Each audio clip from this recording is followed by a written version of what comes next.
Hi everyone, it's Betsy And Amelis from the Dollar Bells, and we're about to say something that will shock you.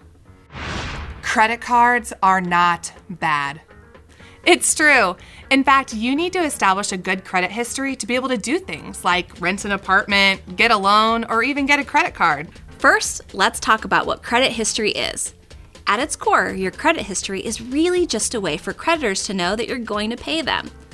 Looking at your history tells them what accounts you've had throughout your life, and if you were late or on time with payments, and how much you owe.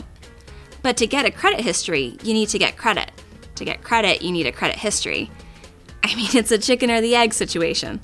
Luckily, we have some recommendations. You can get someone to add you as an authorized user to their credit card. As the primary cardholder, a parent or significant other can add you to the account. You don't even have to have possession of the credit card or even use it. Just being on the account that's generating a good history may help you establish yours. Clever, right? You can also get your own secured credit card. What that means is you make a cash deposit on your card up front. That deposit is usually the same as your credit limit. Then use the card like a normal credit card, and your issuer can relax knowing that you're covered by your own funds. And in the meantime, you establish history. If you close the card, you even get your deposit back.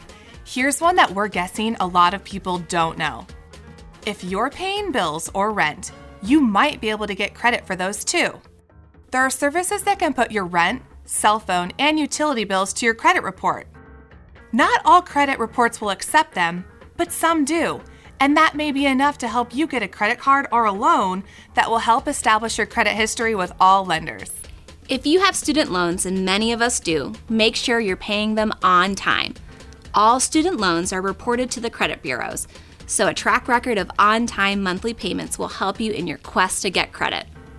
Once you have a credit history under your belt, you're going to want to start working on your credit score, which is an entirely different topic, but we've got you covered there too. We'll link to our video about credit scores below so you can check that one out next. Now, go forth and establish credit. Thanks for tuning in. We'll see you next time on the Dollar Bells. Go forth, I say.